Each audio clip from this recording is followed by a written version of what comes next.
They said we decide once everyone gets here, so once everyone gets here. I'm thinking that way, so. I think so. Then we'll grab you a seat while you can. Hey, I tell you what. Do we have to do our battles or something? Yeah, we're going to put in studio with the plaques for you, so Okay. we're going to give them to you. Yeah. So we can go ahead and take yours. Thank you very much. And I think your placard goes up and up and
Let's get our feet on the ground, party goers. Feet on the ground. Thank you.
Julia.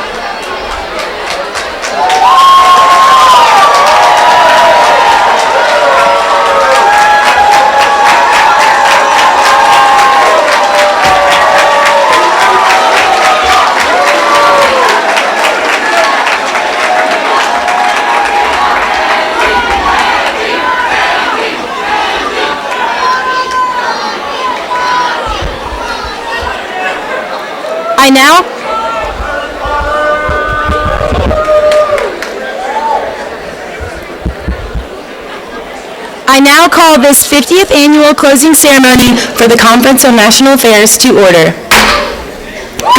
Good evening and welcome. This week, we all created a conference where we can talk about diverse issues while respecting our core values of caring, honesty, and responsibility. It is your participation that has made this possible, and on behalf of all of the presiding officers and conference staff, thank you. I would now like to welcome to the stage the CEO of the YMCA Blue Ridge Assembly Center, Ms. Melissa Logan.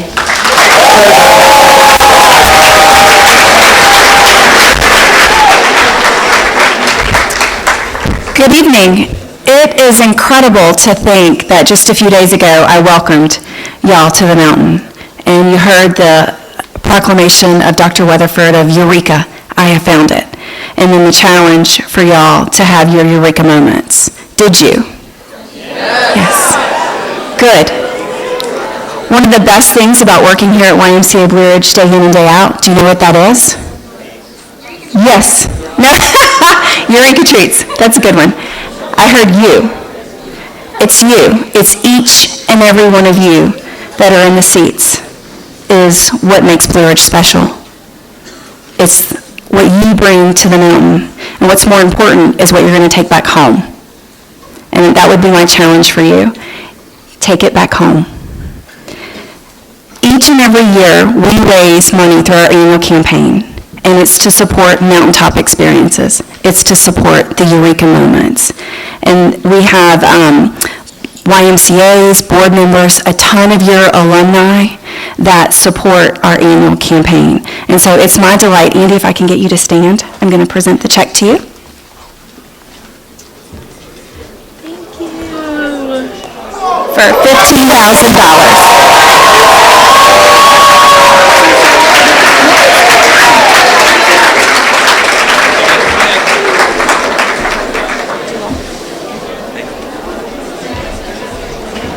Thank you, Ms. Logan.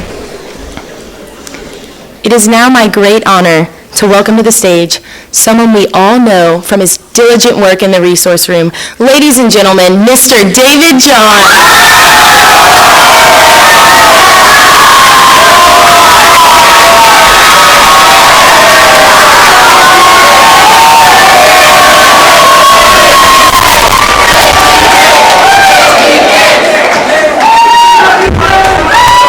Thank you.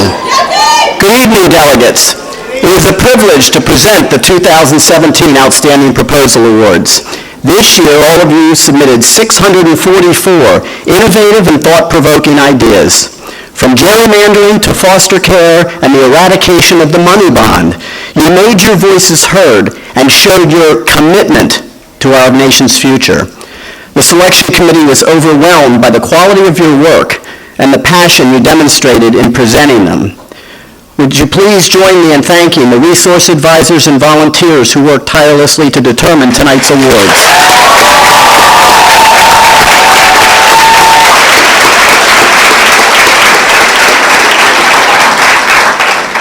Let me say this, if anyone anywhere in this country doubts what your generation can do, let them come to this mountain during this week. The criteria for the outstanding proposals will sound very familiar.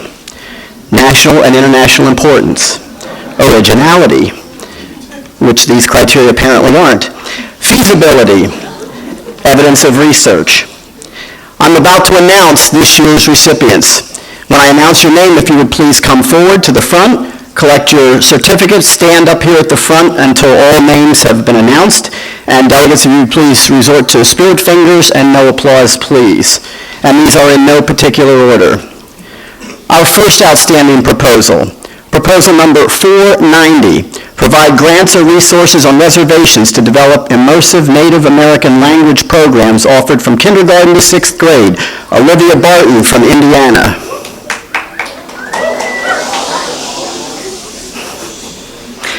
Our second outstanding proposal, proposal number 19, state-required independent redistricting commissions. Harrison Kuzmal from New Mexico.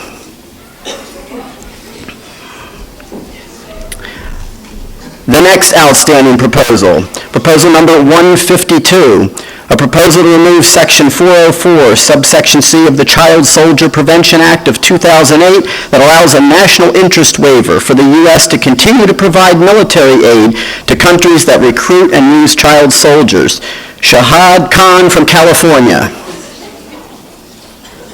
I butchered that one. Our next outstanding proposal, proposal number 34, Social Security might still exist. Thomas Browning from New Mexico.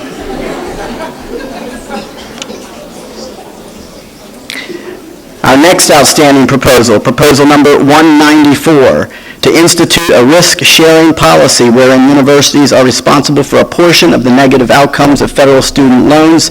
Lena Burdick from Michigan. Next, we have proposal number 257, a proposal to modernize U.S. nuclear energy policy. Russell Rees from Alabama.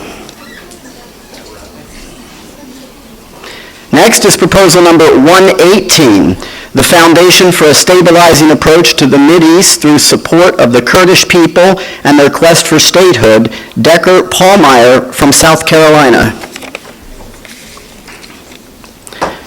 Next is proposal number 558, a proposal to support agricultural practices in sub-Saharan Africa that foster sustainability, security, and self-sufficiency. Abigail Brainerd from Florida. Next, proposal number 159, an act to ban the juvenile life without parole sentence. Joey Rodriguez from Tennessee. Next is proposal number 464, to increase awareness of the dangers of prescription opioid addiction, manage regulation of opioids dispensed in hospitals, and provide treatment centers for opioid addicts. Liam Lynch from the Model United Nations. Next, proposal number 49, implementing democracy vouchers into U.S. federal elections. Christopher Castro from South Carolina.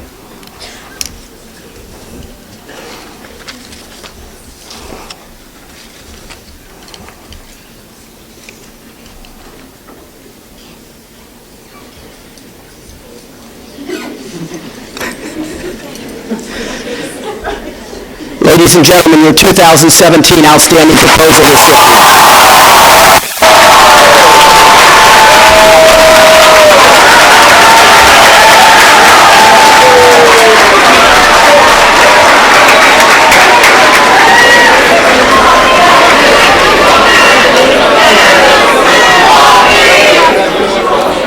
Thank you, Mr. John. And congratulations to all the outstanding proposals. If you could all please help me in welcoming to the stage Mr. Sam Adams and Mr. Bill Beringer to present the Paul Geist Award.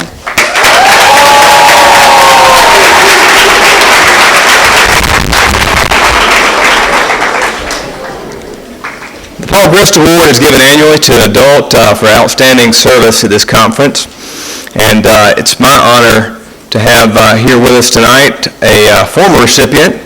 Actually, I think the first recipient of the Paul Geist Award, who's also a former director of the Conference on National Affairs, Mr. Bill Beringer. He's going to tell you a little bit about the Paul Geist Award.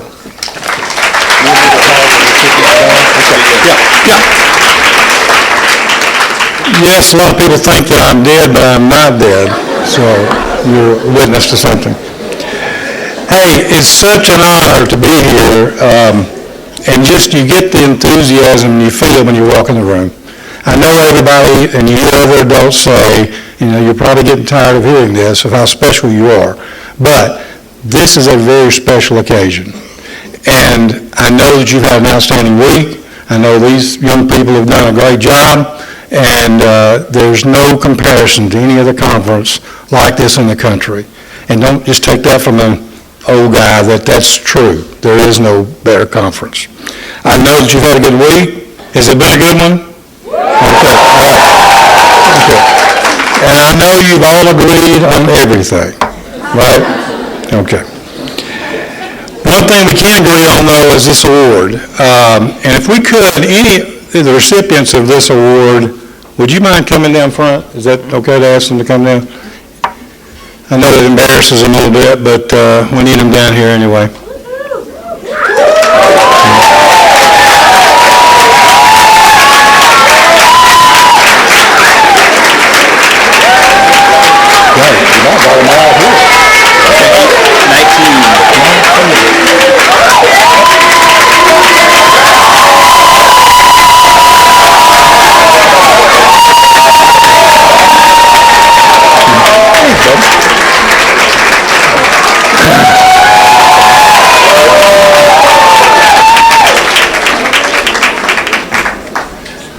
Okay, we're not going to ask them their age or anything like that, but there's 19 of them here, and that's pretty significant because I'm not really sure the lifespan of the award, but that's pretty much a lot of them, so that's good. Dr. Grist, I want to say just a little bit about this because this definitely pertains to all those people standing here in front of you. I was very fortunate I got to meet Dr. Grist. That's his picture over there. You've probably seen some of the write-ups down in the dining hall. He was an unbelievable gentleman. I was so fortunate because my first year as a Y director in 1974, I got to meet him. And he was up here every summer and just did an unbelievable job of greeting you. He would think that he knew everybody's name, everybody in here, and you would think that. That's the kind of guy he was. His legacy at the Selma YMCA was unbelievable. If you want to read about the Selma YMCA and everything that obviously Selma has good and bad, the Y was part of all that. They were a focal point, and Dr. Grist was one of the leaders in that community. I did want to share with you what he represented, though. When you saw Dr. Grist, and it's in my mind as if I was on scene today, every time I come back, he would sit on the left side of that porch up there, and his smile, and you see he was a rather large guy, and he just dominated. And he took over the front porch, and everybody gravitated to him. And he had such a big smile that it was a welcome. He also was always willing to listen. He never, whatever you want to talk about, he would listen. He might give you his opinion, but he would listen to yours first. He was a very caring person. I know he was very dependable. He never missed a summer. After he retired from the Y, he was on that porch every time you came around. He was very loving. He loved being a part of every young person that came up here, and he was always putting others first. And I think if you look at these 19 individuals up here, that's kind of what they do. So they're a great representative of Dr. Grist. I really appreciate that. And, the things that he did, he always put other people first. And I know these folks, I know several personally, and they do a lot of things behind the scenes that you don't know anything about. They're there to help you. They may tell you some things you're not supposed to do sometimes, but that's what they're supposed to do. But at the same token, they put you first, so that's great. One of the things that Dr. Grist always did was it was a poem that he liked to read, and I want you to look it up. I'm not going to read it tonight, but it's The Man in the Glass. And just Google it, do whatever you got to do to find it. But it's a great inspirational piece of work about looking at yourself, knowing that you're the one that's accountable, and that what you do is a trademark of you, nobody else. And that's kind of what you do at this conference. What you've done this week is your trademark. You're it. You're the one. You're a special person put here for a special purpose. And that's, again, you've come together and had disagreements, but again, the Dr. Grist and everybody got you all together, and you're at the end, and you're going to applaud the slideshow video now, and it'll be a great event. Okay? Thanks. All right. Well, now it's my turn to come and announce the recipient of this year's award. Tonight's recipient started as a delegate in youth and government about the same time this conference was founded. She started her career as a special education teacher before working as a program director at the Ymca.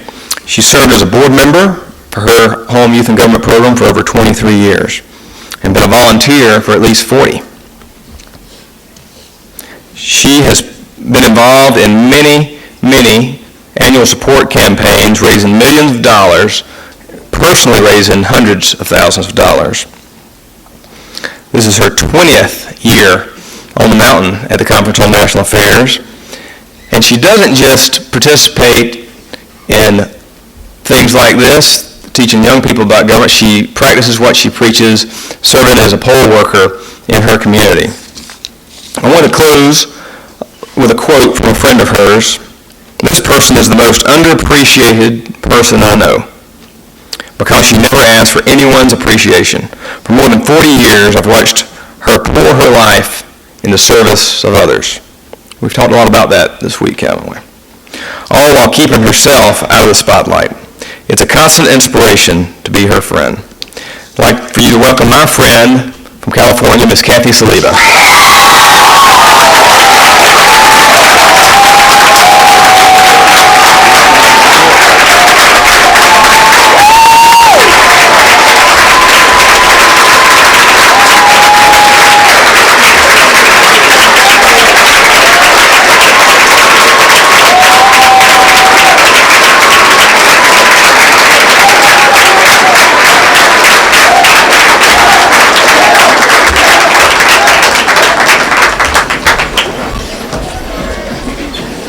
She doesn't like the spotlight, but I've talked her into coming up and saying a few words.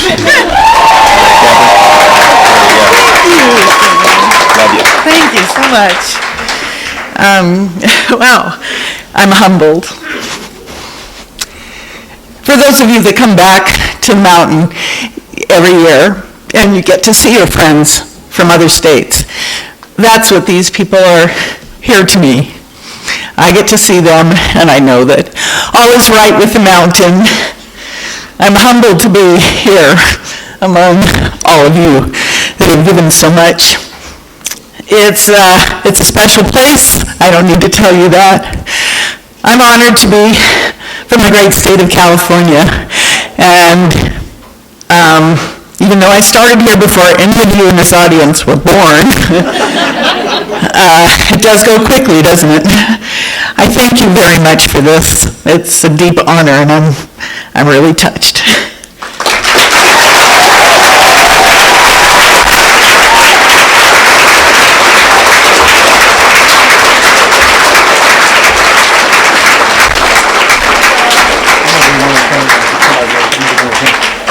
Hey, I'm going to break the agenda here a minute, and you guys can go back, but I want to do one quick thing. When we started, all of you have buttons on and pins and those kind of things. I don't know when it was, Sam, but we created the first pin when I was a part of the leadership for this conference. And this right here is the first pin out of the box that we got when we ordered the first round of National Affairs pins.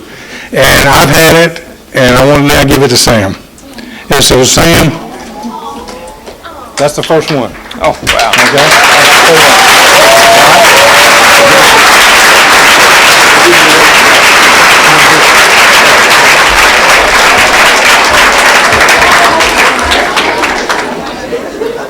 Congratulations, Miss Kathy, and to all of the other Paul Grist Award recipients. Thank you guys for everything you've done for this conference so we can be where we are today. Now to present the William C. Chandler Scholarship for Christian Leadership, Miss Ashley Kalaya.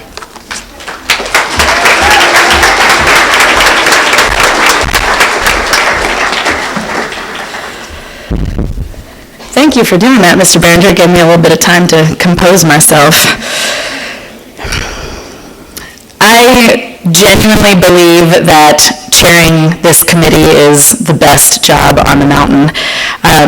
I get to really creepily spy on you guys and observe people who have been nominated by their advisors for qualities that are not often recognized just by observing debate and what we typically think of as really strong youth and government students. William C. Chandler, the William C. Chandler Award, he was an early leader in the youth and government program. And I actually did a little bit of research. I'd like to kind of, refresh and figure out what it is that I'm missing about him. And I learned something new about him today, which is that in the 1980s, he founded an initiative called One Montgomery during a really tense time. For a lot of racial tension in Montgomery. It was a biracial organization that was meant to increase dialogue and bring people together. And I thought, how apt for us to be giving out an award named after a man who has so many topical and relevant legacies that he's left behind today. We live in some tense times, and I think throughout the course of this week, you all have experienced exactly what that means. And when it comes to Christian leadership, it's no exception for those who are leaders here in whatever capacity that manifests itself. We as a committee struggle with this C. What does it mean? Do you have to be explicitly Christian?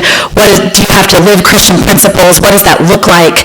And what we decided this year, what the committee decided, was that it's how you move through the world. Your faith is your personal relationship with your higher power. What leadership looks like is how you engage with the rest of the world and the people that you encounter in it. In the YMCA, we build leaders, and just like Bob McGay, he said, we strive to build leaders who demonstrate excellence. And this year the committee decided, what if we look at what the themes are that we've honored throughout the course of the week to figure out, to use those as guideposts for how we can choose among these incredible nominees. So we wanted to look at commitment, service, integrity, love of country. We wanted to honor an individual in whom our investment would bring back some pretty solid returns. Right? I'll let y'all decide how the flat tax thing is going to work on that. It's not my business. This year we had a really, really tough call because of the breadth and depth of nominees that we received and the different types of Christian principles that are demonstrated in leadership. For some people it was their leaders in their church groups, their youth pastors. For others it's a different kind of servant leadership. This delegate is a person who demonstrates the utmost integrity. This is a person who is stepping outside of their comfort zone to be here. They're not a person who likes to lead from the front. They're a person who likes to lead by lifting others up. This is demonstrated by the way in which this person opened their delegation and spent time and energy making sure that every person in this delegation felt welcome and felt comfortable. That's a special quality, especially in a place where you're known by your group identities. This person made sure that each individual in their delegation was seen and welcomed. This is a person who focuses outside of themselves. At a young age, that's an impressive thing to do, and you could see in the passion of this person's debate the devotion to issues, everything from space debris to immigration. This is a person whose passion and sincerity really blew us away. This is a person who said, I am committed to this country even though it's tough to figure out where I belong in it right now. I'm going to step outside. I'm going to step outside my comfort zone. I'm going to stand up and say, this is my country, and I'm willing to be uncomfortable. I'm willing to engage in dialogue because of my commitment to this place where I live. This is a person who we've heard story after story from delegates that know this person to their advisor that have shown us that this is a person who will stand up and say what's right, even to their own peers, when someone's feelings and sense of identity might be at stake. I am honored this year to award the William C. Chandler Scholarship to a delegate that is a first-generation American, a first-year Cona delegate, from a first-year delegation. Ladies and gentlemen, Victor Ortiz Morales from Nebraska.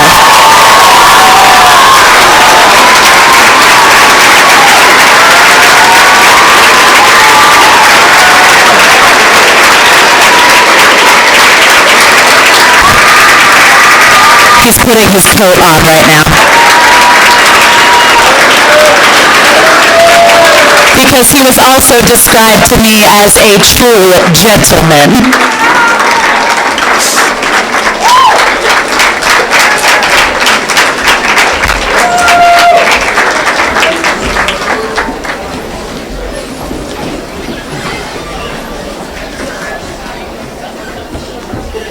Congratulations, Victor.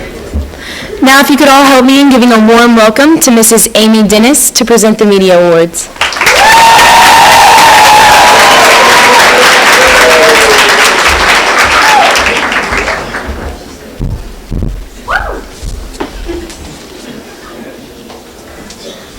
Hi.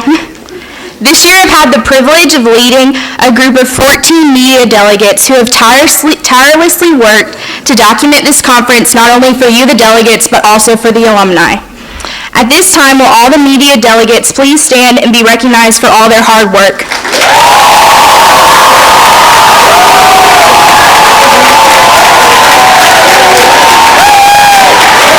Thank you.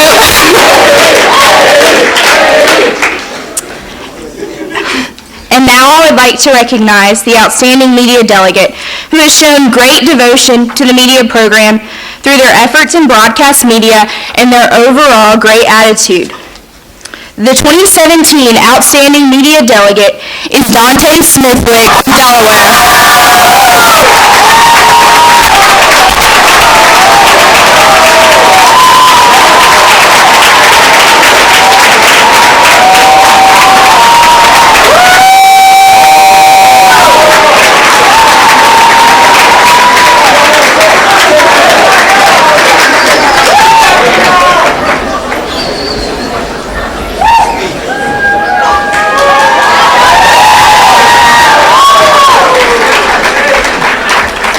Thank you, Mrs. Dennis, and congratulations, Dante. You deserve it. Now please welcome Amber Voss to announce the premier delegation.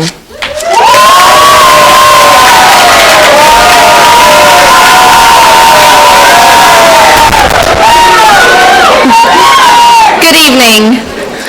I have the honor of announcing our premier delegations for the 50th Conference on National Affairs. If you could, please use spirit fingers.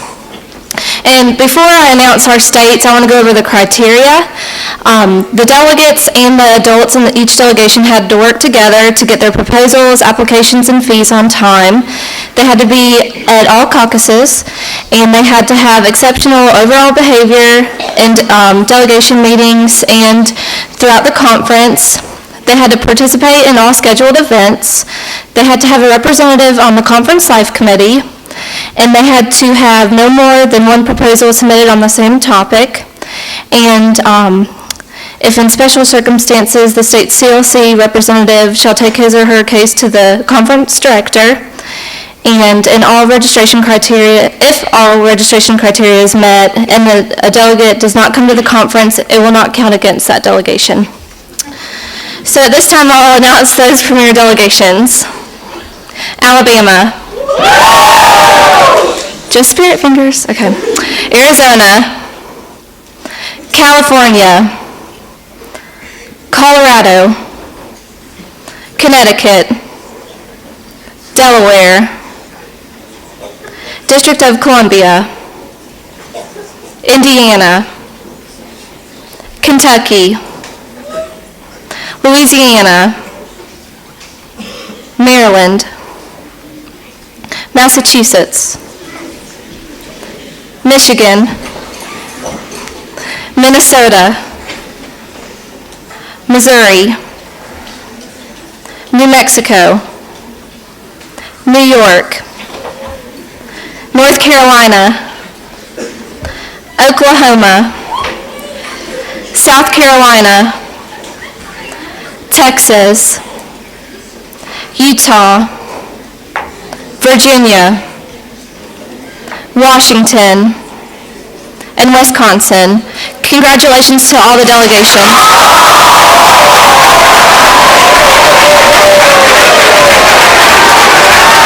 Thank you, Amber. At this time,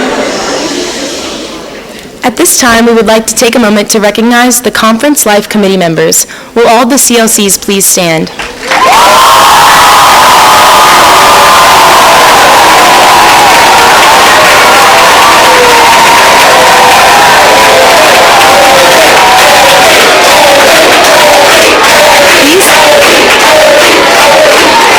These hardworking representatives have brought both problems and solutions that will better this conference for the next 50 years. They endured early mornings and heard many complaints, all while fostering servant leadership at this conference. Please join me in thanking them again.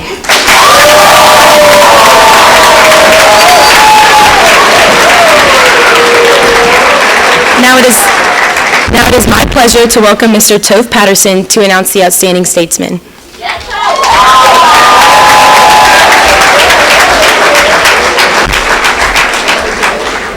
Thank you. This year, I had the pleasure of facilitating the committee for selecting Outstanding Statesmen. The Outstanding Statesman Award focuses on exceptional performance while in the chambers. This pertains to not only your own proposal, but how you speak on others' proposals, or also how you help your neighbor do better speaking on someone else's. I'd like to thank the other 6 committee members who watched every single one of you through all the sessions. This is a challenging award to give out because by your nature, every single one of you was outstanding in your state. Regrettably, this award is the best of the best, and any one of you could win it. But regrettably, we only do it for a few. When I call your name, please come down to receive your certificate, and please stay up here until everyone has come down. Again, spirit fingers only, please. From Alabama, Olivia Pride. From California, Cole Cahill. Also from California, Ariana Trujillo. From Colorado, Saxon Bryant. Sorry, slow down. From D.C., Ben Dormus. From Delaware, Felicia Flores.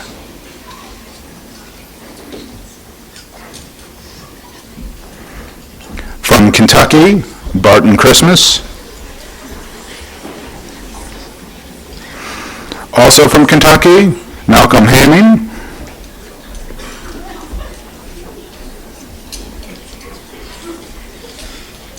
From Louisiana, Emily Clark.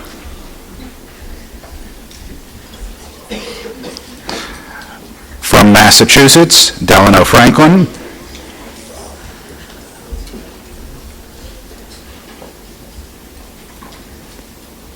From Michigan, Sam Lowry. Also from Michigan, Michael Van Dunen.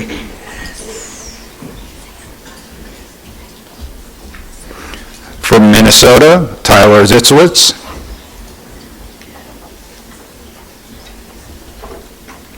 From Missouri, Aaron Neely.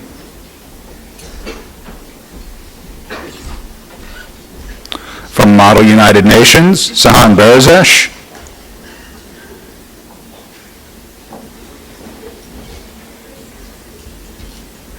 Also from Model United Nations, Albert Song. From New Jersey, Pranav Mampali.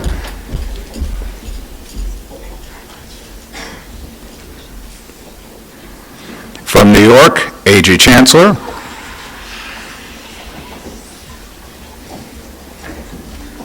Also from New York, Sarah Mazzarella.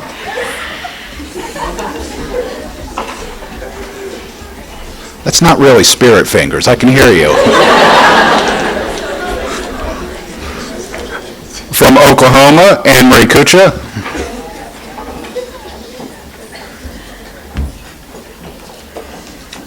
Also from Oklahoma, Lindsay Spear.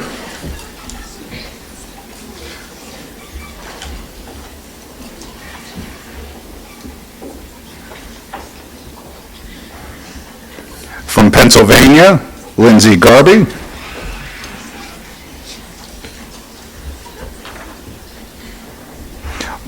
Also from Pennsylvania, Zareb Ibrahim.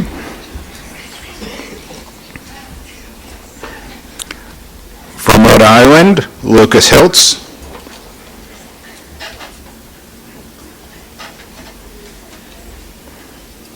From South Carolina, Bajor Samard.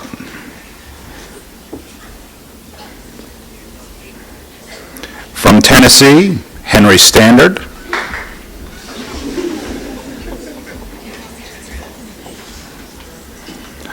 From Texas, Jordan Clements. Also from Texas, Keelan Lewis.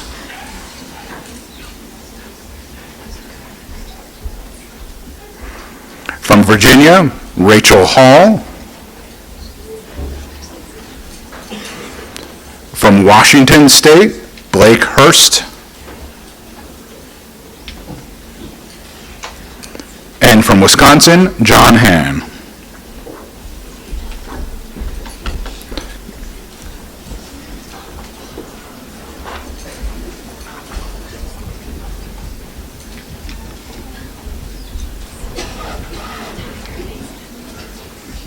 All right. Wait. All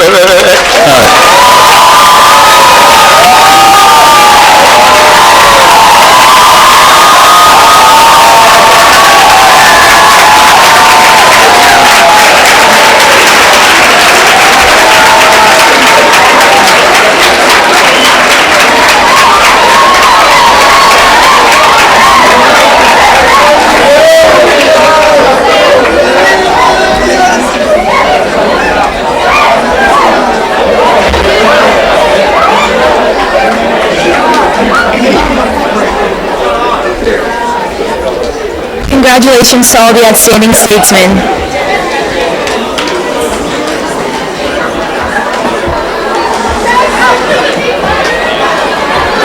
Delegates.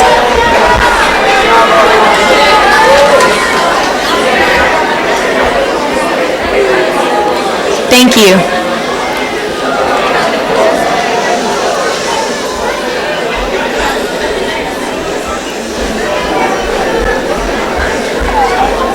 And now, the moment we've all been waiting for.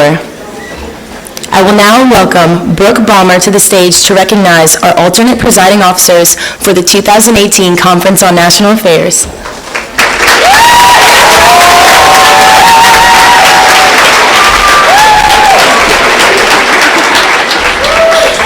All right. Good evening. This year, I have the privilege of chairing the Presiding Officer Selection Committee. The Pio Selection Committee is tasked with the honor and challenge of selecting the next class of presiding officers. This committee is made up of 6 anonymous volunteers and a chairperson who spend countless hours observing delegates in and out of session. After much consideration and observation, each 6 committee members vote for their top 12 delegates, and the culmination of those scores determines the 6 POs and the 6 alternates. As delegates, your collective vote counts as the 7th member of the committee, and that is included in the final vote tally. As a chairperson, I participate in the observation and discussion, but do not cast a vote. I would like to take a quick moment to thank all of the committee members. They are an excellent example of servant leadership. They took time out of their days and nights, away from their delegations and free time, to make this process possible. This year, the committee was astounded by the quality of delegates and the passion and compassion with which you debated. Moreover, we found ourselves constantly in awe of the servant leadership, civility, and kindness we saw you displaying throughout the week. As a committee, our job is incredibly difficult, and selecting only 6 POs and 6 alternates was a decision that was made after much thought and discussion. I think I can speak for the whole committee when I say thank you. Thank you for your dedication, commitment, and thoughtfulness. and for being an amazing class of seniors who truly exemplify the 4 core values and the art of civil discourse. Now, I'm pleased to announce this year's alternates. As I call your name, please come up to the front to accept your certificate and be recognized. These delegates will serve as presiding officer in the event that a presiding officer is unable to do so. I would also ask that you hold your applause until the end, and spirit fingers are encouraged. All right. Your 6th alternate, Anjali Ravi Chandran from the Model United Nations.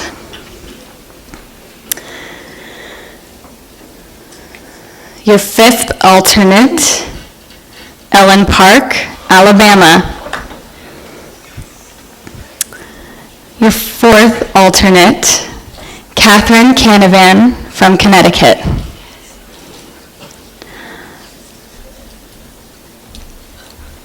Your 3rd alternate, Mac Polson, Model United Nations.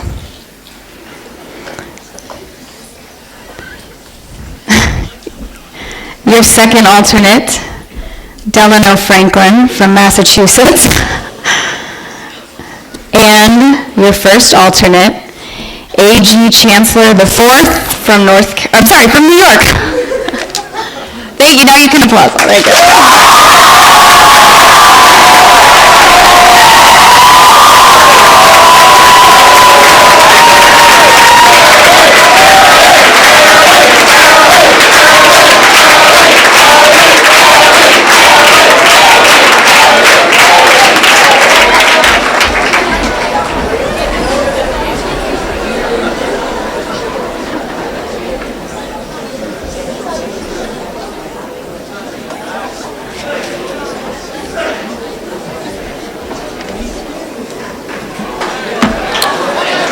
All right.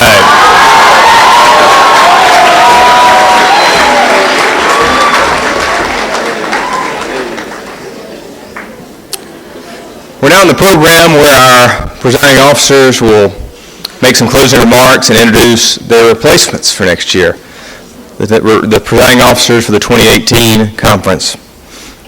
This group has been a fun group.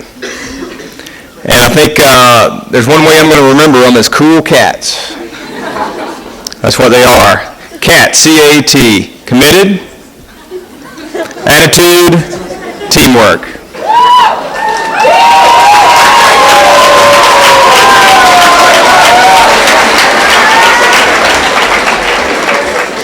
This week they've been committed to this conference, to hard work, serving others.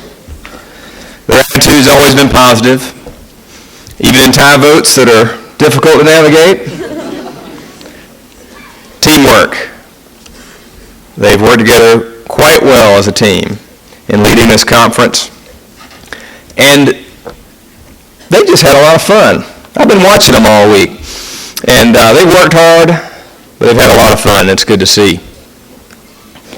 I'm going to introduce them to come up and say a few words, introduce next year's presiding officer, and our first one this year, Ragamandra Pai. Come on up.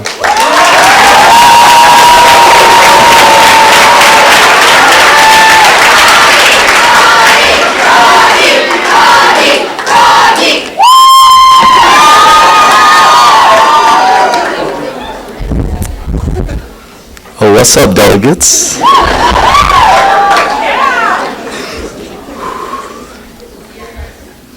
At the beginning of this week, I asked you why you came to this conference. Why you, each and every one of you, were here. This week I had the chance to hear some of your answers in conversation and debate alike. So tonight I thought it would only be fair for me to share my answer with all of you. I came here to be inspired, to be enveloped in the idea that there is a golden standard of performance, achievement, dreaming, and success beyond anything that I've ever seen. I was promised that this conference was where people my age, who were changing the world, living passionately, and impacting lives, met every summer. This was the symposium of inspirational ideas and people. But inspirational people live on past their actions. They embody the quality and beliefs that give us hope and motivate us. They give us the opportunity to learn that we can become better than we once were and approach our more perfect selves. The opportunity to truly embrace and personify growth and development.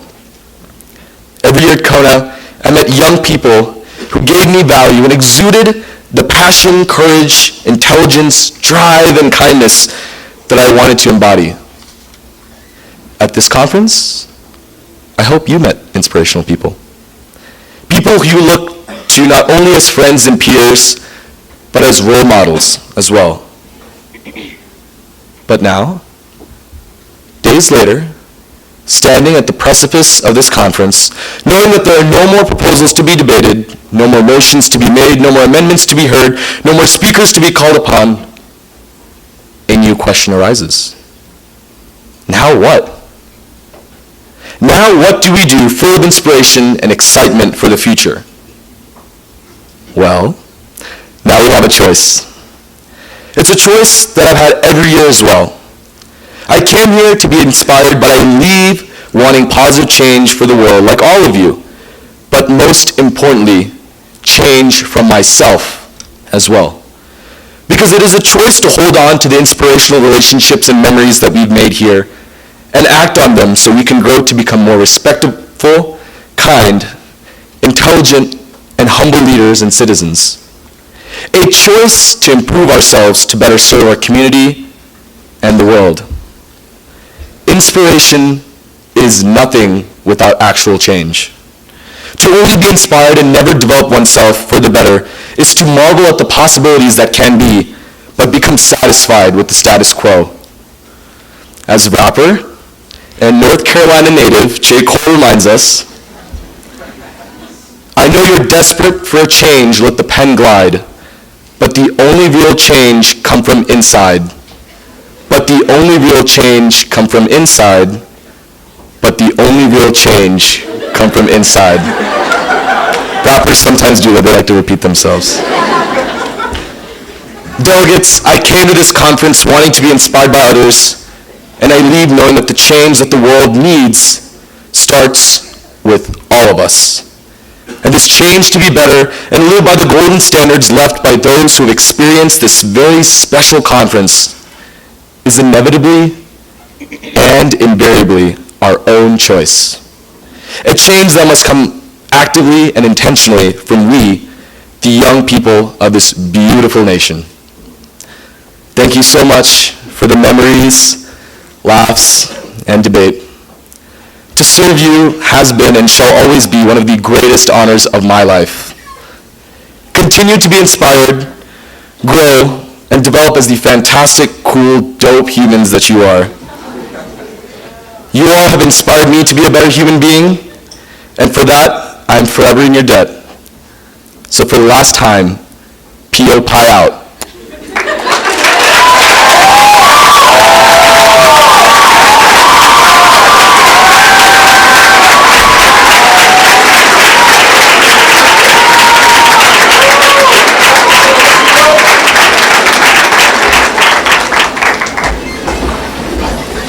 But that's like not the important part. You guys want to know who's the next presiding officer, right? So this presiding officer is definitely a homie. I saw this presiding officer's name and immediately a smile came to my face because if you've ever met this individual, you've not only experienced passionate debate, but also a kind and gentle soul. Now, I have to say, this delegate kind of lied to all of us today in the plenary session when this delegate came up for a speech and told the plenary session that this was their last speech to be given. So repping none other than the state of Massachusetts, it's your boy, Gene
The sharp-dressed man from Michigan, Mr. Parker Button.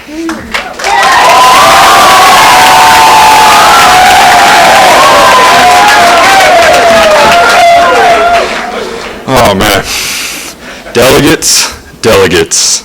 I want to send a tremendous thank you to you all for this week.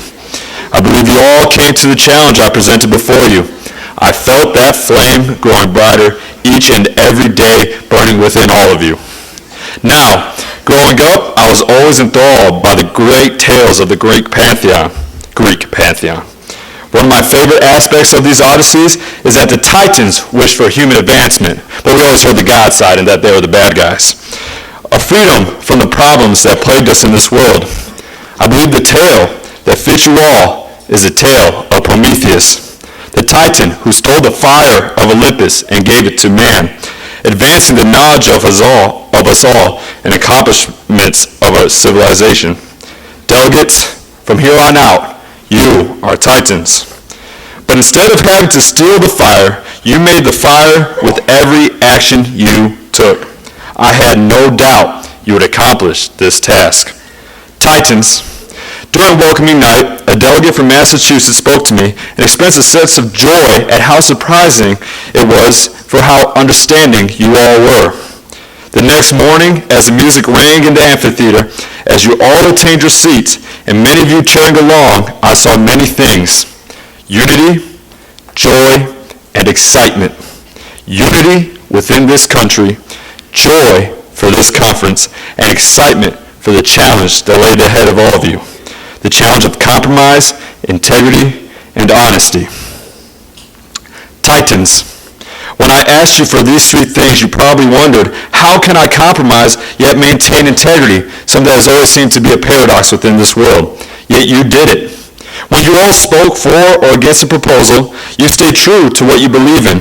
But at the same time, as you conversed outside the chamber with each other, with nothing but smiles on your face, offering hugs and helping each other, you came to a compromise. A compromise of knowing where to hold integrity to defend your beliefs and where to learn and befriend each other. The way you did this was with honesty. You presented how you felt with no falsehoods and showed who you are, be that through a proposal, CLC, the blessings, or any activity you partook in. That is beautiful. Titans, why shall we leave this beauty here? You make the solution to the world seem so simple, and it is. Look at the civility between you all. Not one of you could say that we all agreed on the same thing. I don't think even within the PO team, we all agreed on the same thing.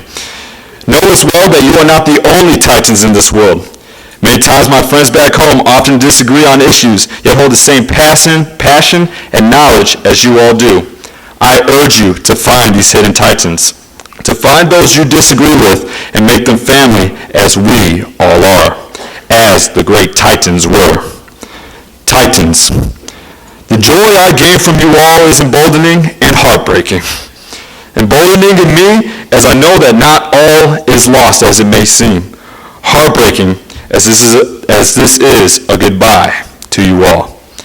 To the Ymca, thank you for the opportunities you have given me these past 7 years.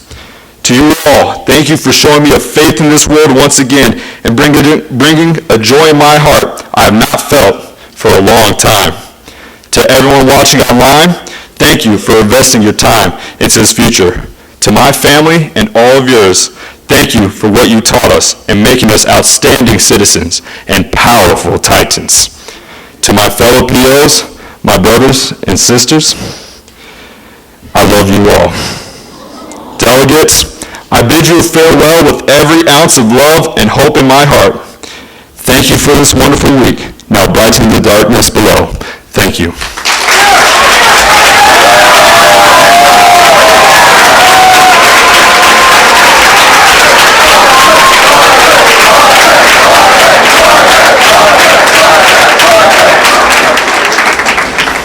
But as Pio probably said, that's not what you really want to hear. You want to hear who your next Pio is. Now, I don't know how to talk about this delegate because the stories we have are just so obvious. But I will say this. My first conversation with him was an interrogation where I completely blundered in. The second conversation was realizing I had a crush on his girlfriend. The next conversation we had was how to be a better youth governor. Someone who has grown to be one of my greatest friends and a mentee to me, and I hope I can be a mentor to him.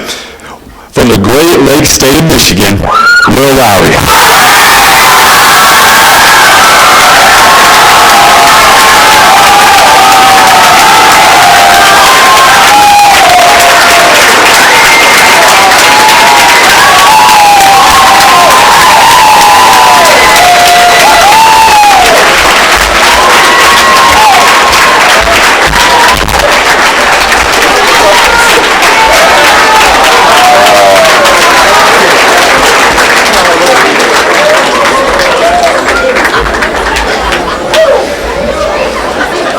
It's just...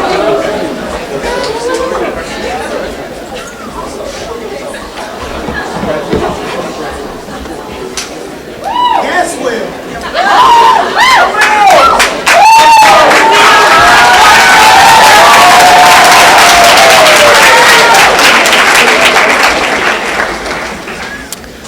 The little Pio with a big heart and a big smile, Miss Natasha Menon from Arizona.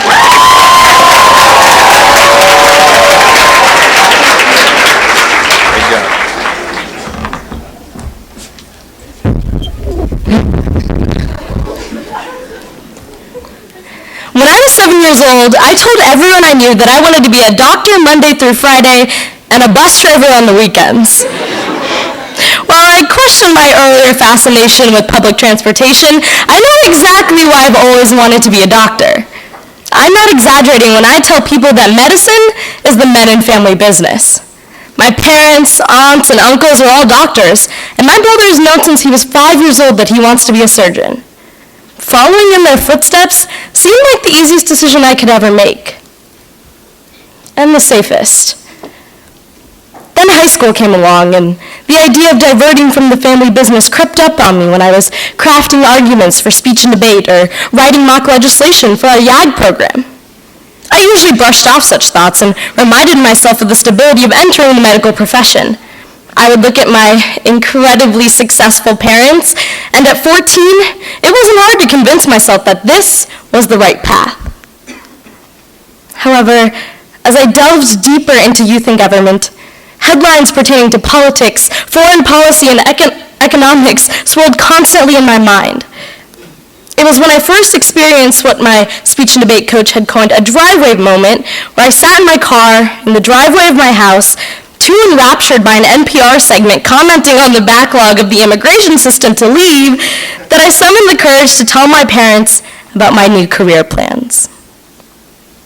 I mentally readied myself for the disappointment and frustration I would face from the two people in my life whose opinion I valued more than anyone else's. Being a doctor was never about the academic or financial success. In my household, it seemed like being a doctor was simply a rite of passage to be a real member of the family. But I was so very, very wrong. To my parents, it didn't matter what I did, but that whatever I chose was meaningful to me. And for that, I could never be more grateful. I tell you this story because I think this is how many people feel as they come to Cona. Having finally found a proposal that gives them a sense of purpose to spread word about an important issue to the future leaders of America, the delegates should feel empowered. But instead, they're anxious at the thought of rejection. My choice to pursue my interest in politics gave me renewed confidence in my decision-making ability, and my confrontation with my parents gave me a greater understanding that my preconceptions of what should be were of little value in the face of reality. I had taken the first step of the rest of my life.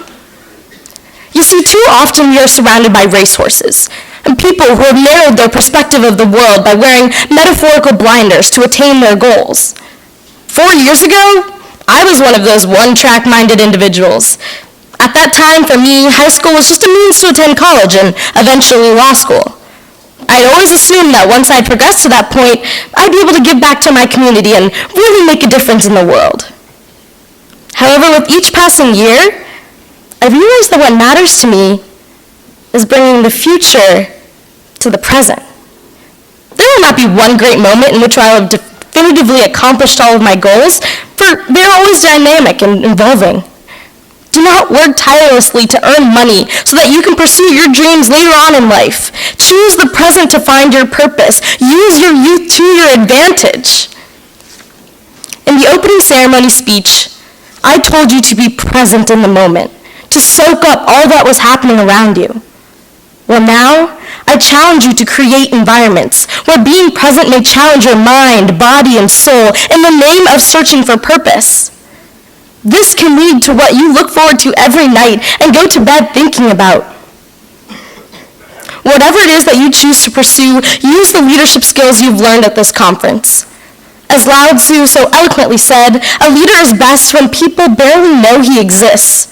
When his work is done, his aim fulfilled, they will say, "We did it ourselves." This is the legacy of the Blue Ridge spirit. Recognize your talent and take the world by storm. Thank you, delegates. My time has elapsed.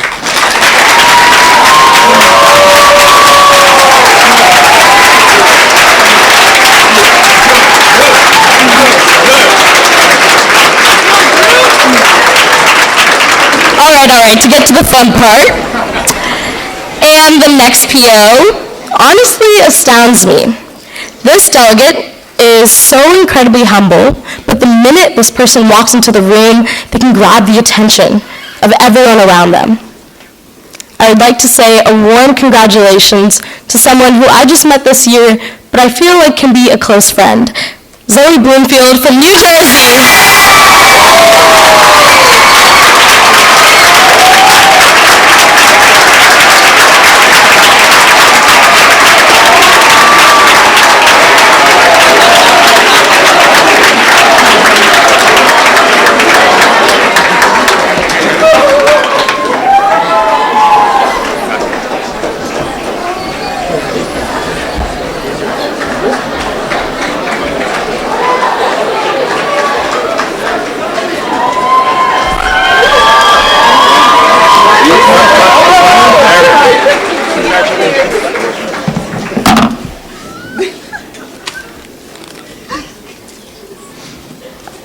I've forgotten what a lot of people say, but I don't think I'll forget what John Ball said at the opening session a few days ago, and I hope that you returning delegates will remember it next year.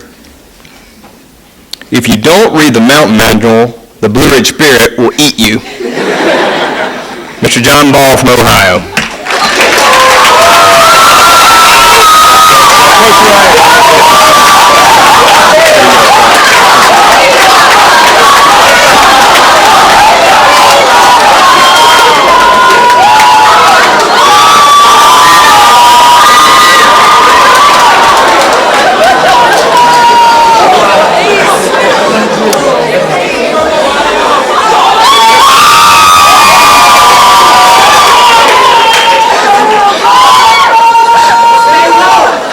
Oh my stars.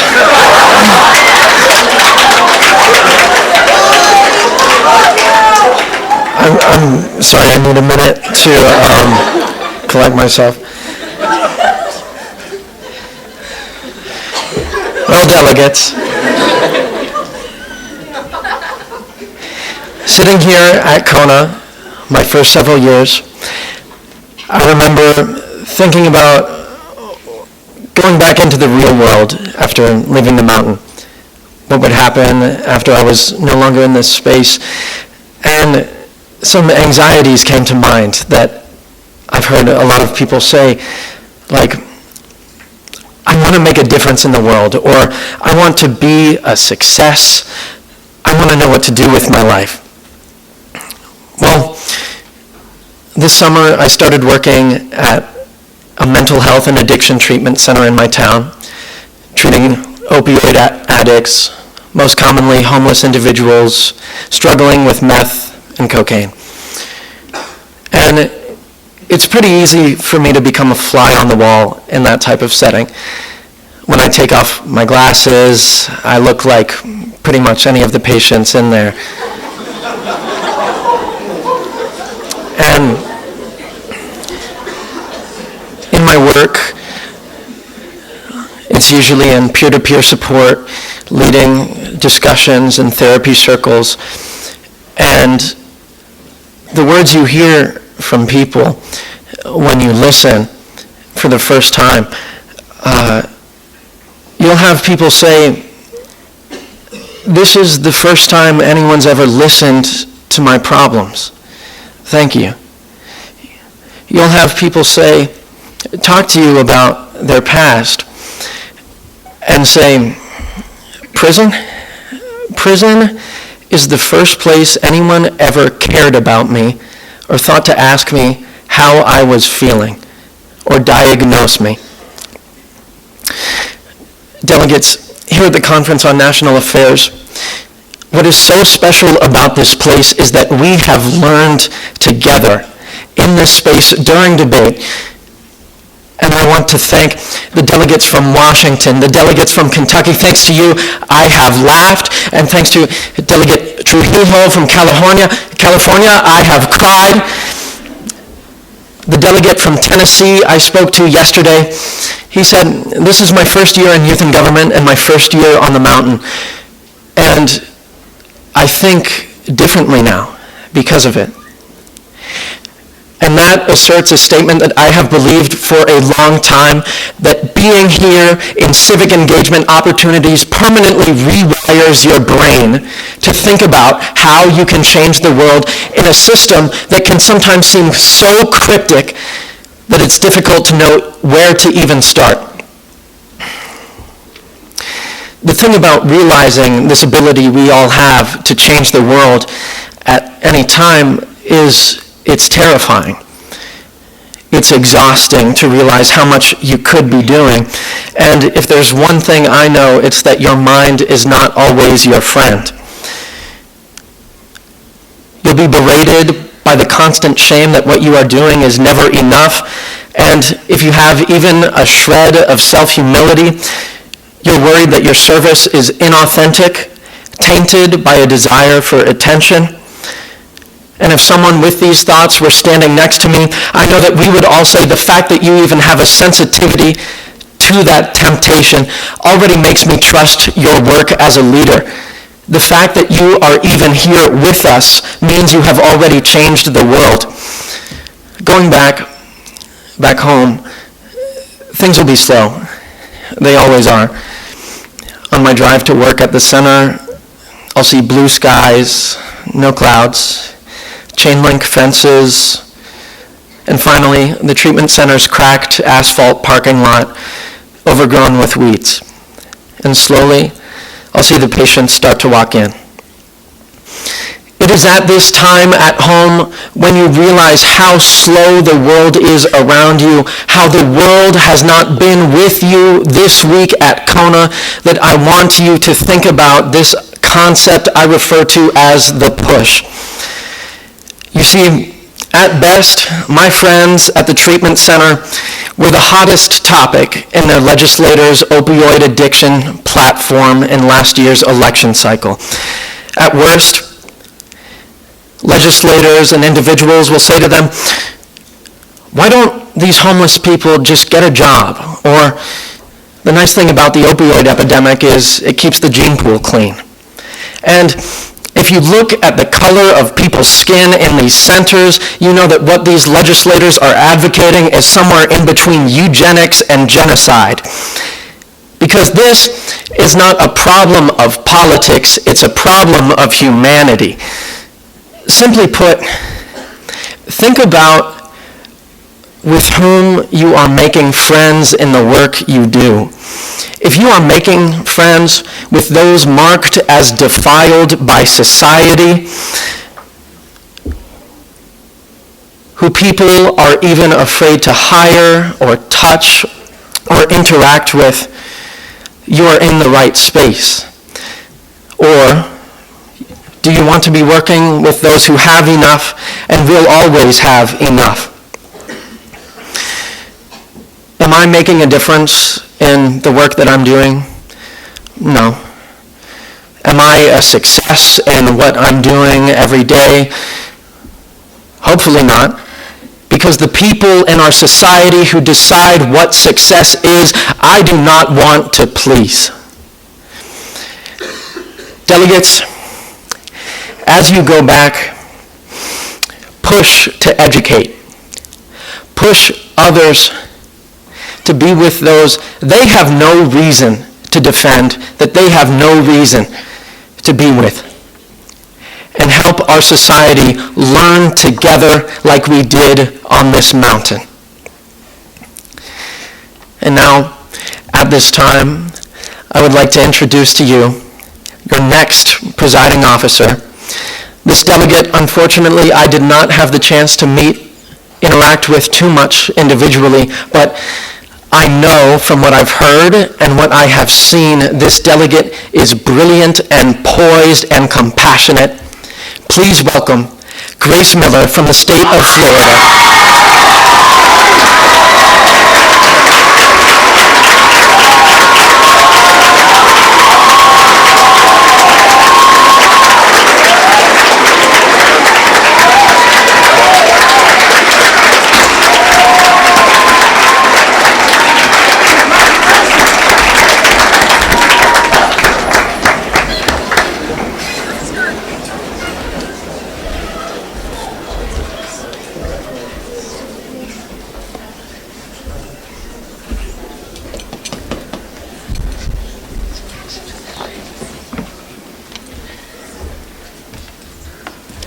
The gentlelady from California, Miss Julia Kahn. Great job,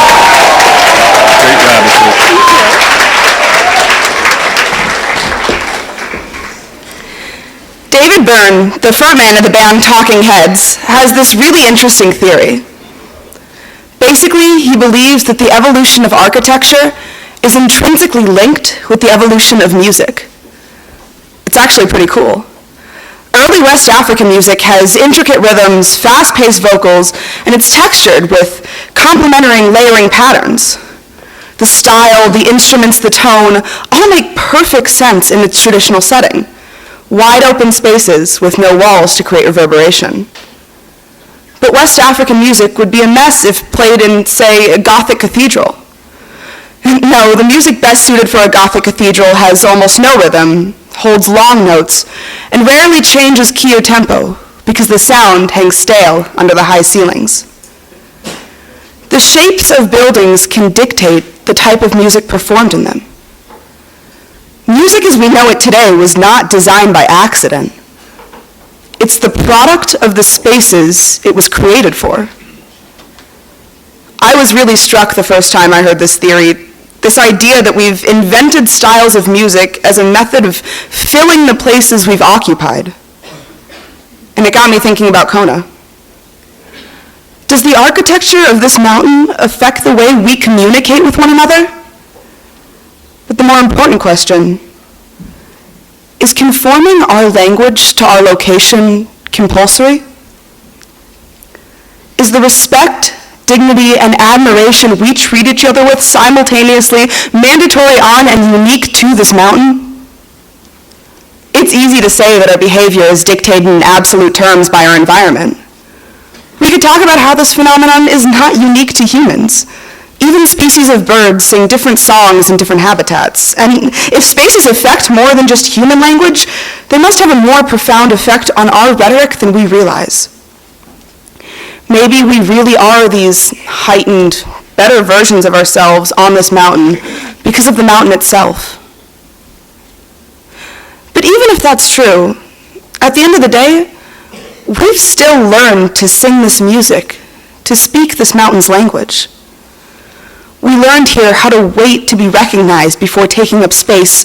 We learned how to phrase our questions in explicit, non-debatable terms. We learned how to yield our own time to the voices of others. And yes, this style of music sounds perfect on this mountain. and it may not sound quite as perfect back home. But delegates, we still learned how to sing it. And we can do it there because we did it here. Thank you all from the bottom of my heart. It's been an absolute honor to serve as one of your presiding officers.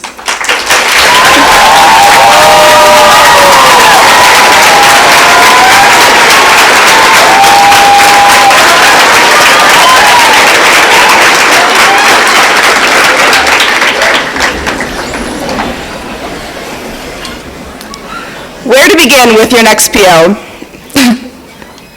I've had the honor of watching your next presiding officer grow into someone I'm very, very grateful to call my friend. They've been with me on this mountain for laughs, tears, and everything in between, and at the end of the day, all I have to say is thank you. From my home state of California, Mr. Blake Sloan.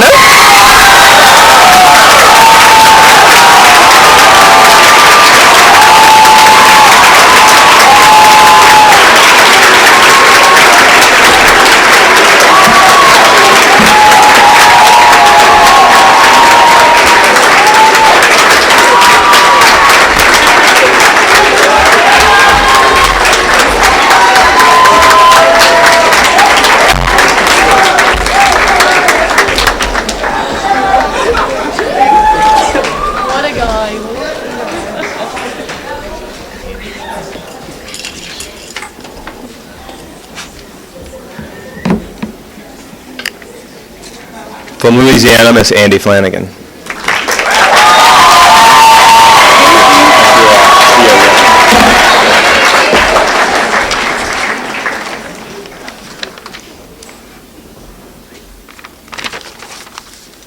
Thank you, Mr. Sam Adams. So while I was thinking about what I wanted to say to y'all, I realized that my experience at Cona has consisted of so much more than what I can say in the few minutes I have up here. As I pieced together my memories from this past week or my past years as a delegate, I tried to decide what touched me most. What really changed my life here?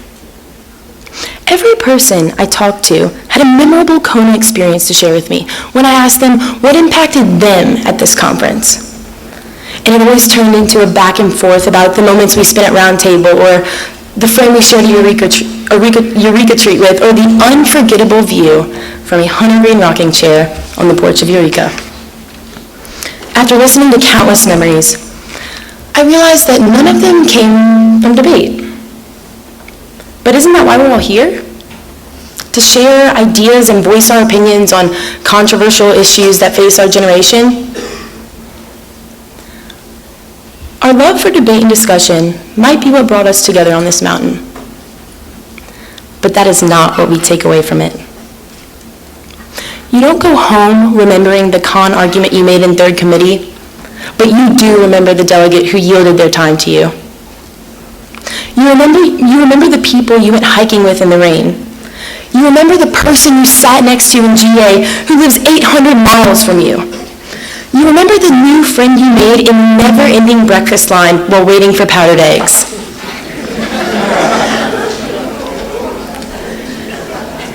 Cona empowers youth by giving us an opportunity to have a voice. This entire week, we have focused on debating important issues, knowing the procedure, and writing speeches that reflect this voice. At the beginning of this conference, I told you to focus on these things, even when it was difficult. And I can confidently say that each and every one of you has achieved that. But now, there's a new challenge ahead of us.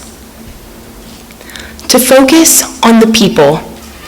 The connections we made here can easily become memories, cherished but distant and almost forgotten. My new challenge to you is to keep up with the remarkable people you have met on this mountain. These friends could be 800 miles away or from your own school or YMCA. Regardless of where they are, don't let them slip through the cracks of life. Don't let these relationships fade when you go home and you're faced with school, work, tough decisions you have to make, or friends who've never really experienced the Blue Ridge Spirit. You are all incredibly talented individuals who I know will accomplish great successes. But don't forget, it gets lonely at the top if you don't bring anyone with you. At the beginning of this conference, I warned you that this moment would come quickly. And here we are, at the final speech of the closing ceremony. And before you know it, you're going to look up, and it will be the 100th Conference on National Affairs. And my hope for you is in that moment you'll look back and can say that you've had 50 years of discussions that continued long after your time spent in Heaton. 50 years of using the voice you found here to make a difference. And I hope, most of all, you've all had 50 years of lasting friendships. It has been such an honor to be one of your presiding officers, and I will see you all in 50 years. Thank you.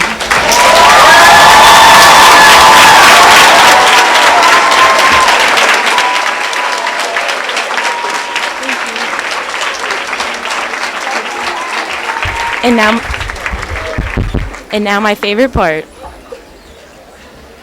Your final presiding officer for the 51st Annual Conference on National Affairs is a humble girl, so humble that when she comes in the room you might not even notice her. But when you hear her speak, you will never forget her. When you have a conversation with this girl, you will never forget the way she speaks with poise and passion about her proposals that she's brought here. I had the great honor of working with her last year on her proposal, and it really brought out her true colors. She is one of the most unselfish and respectful individuals I've ever met. And it is my great honor to present to you your last presiding officer for the 2017 Conference on National Affairs, Miss Lainey Newman from the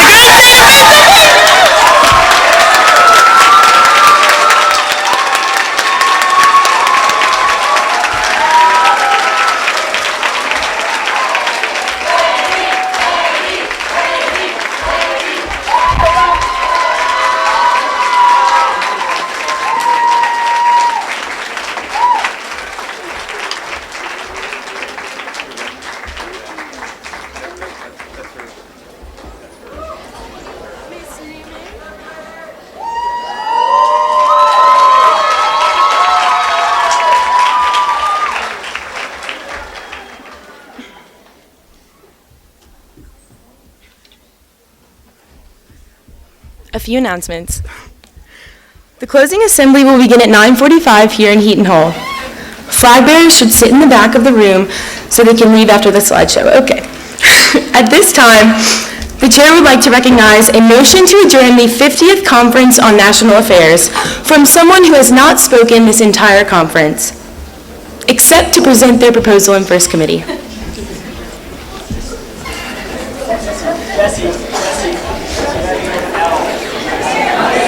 Chair recognizes delegates, the undercurrent will cease.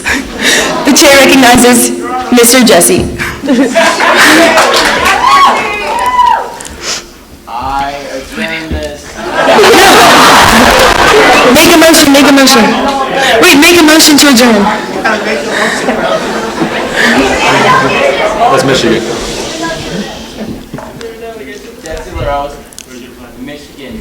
Michigan delegation. I make a motion to adjourn. There is a motion to adjourn. Is there a second? All those in favor, please say aye. Aye. All opposed? No! This motion does carry.